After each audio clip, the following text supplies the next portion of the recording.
하얀색엔 하얀색, 검은색엔 검은색. 이게 아니야? 아니 이거는 그렇다 치고 이 3.5를 이렇게 새하얀 케이블이랑 블랙 제품이랑 쓰라고? 난 나싱에서 이거는 블랙으로 해줄 줄 알았다.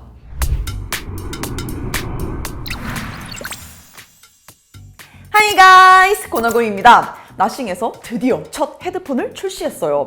이 브랜드의 모든 제품들이 그렇지만 독특한 투명 컨셉의 디자인을 아무래도 가장 먼저 떠올리게 되죠. 그래서 저도 처음에 디자인에 방점을 두고 기존 헤드폰들과 경쟁하게 되지 않을까 싶은 생각이 아주 처음에는 들었던 게 사실이고, 이미 제품을 사용하기 전부터 제 마음속에는 이 제품에 대한 평가는 기존 시장의 프리미엄 ANC 헤드폰 사이에서 디자인이 얼마나 먹힐 수 있을까, 여기에 대한 대답을 찾아가는 그런 과정이라고 생각을 했어요.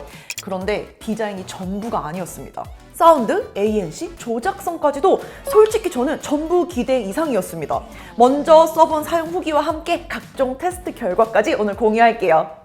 나싱에서 스마트폰뿐만 아니라 이어버즈 시리즈로 이미 오디오 시장에서 꽤 많은 제품을 소개했었고 동시에 좋은 평가를 받기도 했죠. 근데 이제는 헤드폰까지 싶을 수 있지만 어떻게 보면 그동안의 노하우를 그대로 이어가면서도 오히려 작은 폼팩터인 이어버즈보다는 좀 더 자유롭게 하드웨어를 사용해서 사운드에 대한 욕심을 이 헤드폰 여기서 좀 더 부릴 수 있는 기회라고 볼 수 있을 것 같습니다. 이게 출시가가 39만 9천 원으로 알고 있는데 딱 맞는 가격대는 아니지만 아무래도 시장의 기대치도 그렇고 비교 대상 모델로 에어팟 맥스나 소니의 WH-1000X 마크 6 같은 그런 시장의 절대 강자들과 경쟁을 해야 될 것 같은데, 제가 그동안 사용해본 경험들을 토대로 해서 두 모델과의 비교한 의견도 공유해 보도록 하겠습니다. 일단 나싱 특유의 투명 디자인 컨셉을 헤드폰에서도 그대로 볼 수 있다는 점. 이어컵을 보면 내부 부품이 보이는데요. 딱 우리가 알고 있는 나싱 폰 시리즈나 이어 시리즈가 떠오르게 되죠. 자연스럽게. 이게 완전히 내부 부품이 노출된 건 아니고 어느 정도 내부 설계를 유지하면서 깔끔하게 마감을 한 디자인이기 때문에 기계적인 구성을 그대로 볼 수 있는 그런 막 저돌적인 스타일은 아니지만 잘 정돈되어 있는 내부 설계를 어느 정도 볼 수 있게 한 것 역시나 독특한 디자인 요소이면서 예쁘다는 생각이 들어요. 만약 여기에 반투명 플라스틱 요소만 적용이 되어 있었다면 사실 소재에서 오는 다소 저렴한 느낌이 분명 있을 수밖에 없거든요. 그런데 다행히 베이스가 되는 부분은 이렇게 메탈 소재로 마감이 되어 있어서 전체적으로는 상당히 고급스러운 디자인을 완성할 수 있었던 것 같습니다. 특히 상단 헤드밴드가 정수리를 거의 압박하지 않도록 유연하면서도 부드럽게 설계가 되어 있고요. 머리 사이즈 조절하는 부분도 단계별로 조절되는 게 아니라 적당히 탄성과 압력을 갖고 자유롭게 움직이게 되어 있어서 전체적으로 머리에 전해지는 압박감도 상당히 적었어요.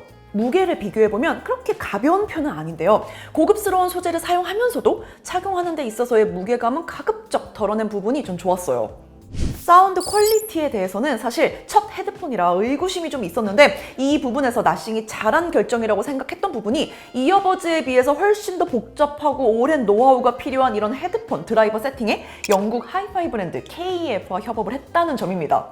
40mm 다이나믹 드라이버를 갖고 있고 여기에 KEF를 통한 사운드 튜닝을 통해서 모든 음역대에서 섬세한 표현과 공간감이 진짜 훌륭합니다. 특히 어댑티브 베이스 인핸스먼트라는 기능 덕분에 제가 뭔가 따로 설정하지 않아도 자동으로 베이스를 장르에 맞게 조절을 해줘서 팝부터 클래식까지 다양한 장르를 자연스럽게 즐길 수 있었는데, 단단한 저음이 매력적인 켄드릭 라마, 피카부 같은 그런 힙합 음악을 들을 때는 아주 재밌었고, 반면 마스터링이 안 된 타이니 데스크 사브리나 카펜터 라이브를 들을 때는 또 옆에서 노래해주는 듯한 실감나는 느낌도 정말 좋았고요. 솔직히 나싱의 첫 헤드폰인 만큼 무엇이든 첫 모델이라는 거는 이렇게 다소 불안정한 요소를 갖고 있잖아요. 그래서 첫 헤드폰에 가졌던 어떤 저의 불안감과 의구심 이런 거는 싹 다 잊을 정도로 사운드 퀄리티는 정말 뛰어났습니다. 그리고 요새는 헤드폰으로 음악 감상만 하는 게 아니라 몰입감 있는 컨텐츠 감상용으로 더 많이 쓰기도 하죠. 저는 처음에 기대를 1도 안 했던 공간 오디오, 게다가 헤드 트래킹까지 여기서 설정을 할 수 있더라고요. 앱 설정에서 초반에 이것저것 막 만져보다가 이 기능들 옵션에 있는 걸 보고 좀 놀랐어요. 아, 이거 에어팟 맥스 견제했네. 그래서 나싱 헤드폰으로 영화를 볼 때도 화면을 중심으로 몰입되는 그 느낌 역시 특히 좋았습니다. ANC 성능은 현재 프리미엄 헤드폰에 우리가 기대하는 수준을 충분히 만족하고 있다고 저는 말할 수 있습니다. 우선 스펙적으로 보더라도 600mm 1ms 단위로 소음을 감지하고요. 1.8초마다 내부 누소름까지 잡아준다고 하는데 덕분에 주변 소리가 갑자기 커지거나 변할 때도 안정적인 소음 차단이 가능하고요. 하이브리드 ANC 시스템이 최대 42dB까지 소음을 차단하게 됩니다. 실제로 사무실에서 저의 자리가 좀 극한의 환경이에요. 바로 뒤에 스피커가 있고 또 바로 옆에 시스템 에어컨에 또 선풍기까지, 이런 상황에서 바로 뒤에 틀어놓은 스피커와 선풍기 소음이 거의 들리지 않을 정도로 뛰어난 ANC 성능을 보여줬습니다. 제 자리 바로 뒤쪽에는 선풍기 돌아가고 있고 또 스피커가 있어서 스피커에는 현재 제가 저작권이 없는 음악을 틀어놓은 상태이고요. 바로 머리 위쪽에는 시스템 에어컨도 켜져 있는 상태입니다. 그래서 간접적으로나마 여러분들이 녹음과 주변 모드 이렇게 왔다 갔다 하면서 좀 들어볼 수 있게 제가 녹음을 해볼게요. 먼저 녹음부터.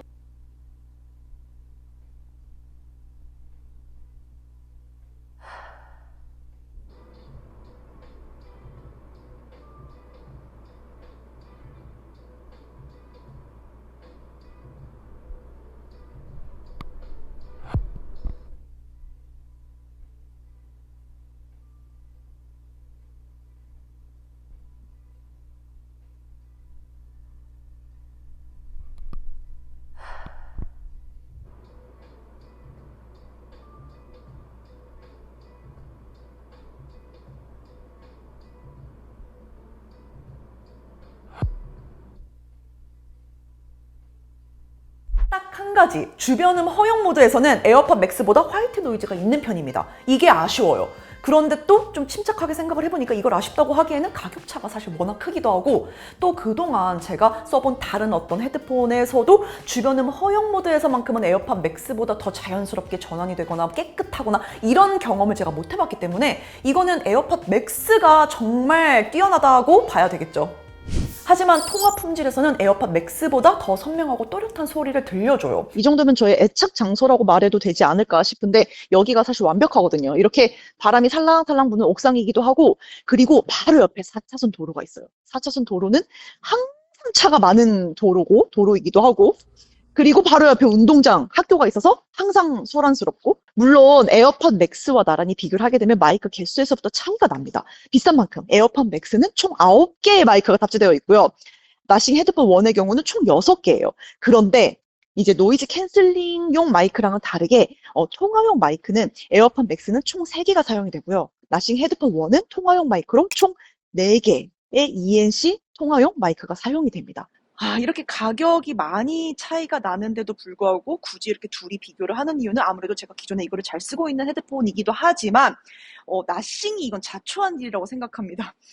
출시 이전에 제가 나싱 유튜브 채널에서 그 디자인 팀들이 이야기하는 어떤 재밌는 영상 하나를 본 적이 있는데, 거기서 그들이 애플 에어팟 맥스 지금 현재 너무 비싸다. 우리들은 기술도 있고 디자인도 있고 그런데 가격도 훨씬 더 저렴하게 만들 수 있다. 이렇게 뭔가 되게 포부 가득 찬, 정말 에어팟 맥스 너 딱 기다려, 약간 이런 뉘앙스로 자신 있게 말을 했거든요. 그래서 그렇다 보니 저도 자연스럽게 에어팟 맥스랑 한번 비교를 해야 되겠는데, 잘 됐다. 어차피 난 이걸 쓰고 있으니까 비교를 해봐야지, 이렇게 생각이 들었어요. 이게 둘 다 워낙 잘 되긴 하는데 실제 통화한 장소가 옆에 바로 4차선 도로에 차도 많이 다니고 상당히 소음이 심한 곳이거든요. 둘 다 소음 필터링은 상당히 잘 되는데 에어팟 맥스가 살짝 클리핑이 돼서 날아가는 소리가 있다고 한다면 나싱 헤드폰은 소리를 더 선명하게 잘 들려줍니다. 다만 살짝 먹먹하게 들리는 느낌이 있는데요. 원래 목소리를 정확하게 들려주는 게 중요하다 보니까 나싱 헤드폰 쪽이 좀 더 상대방 입장에서는 듣기에 편했습니다.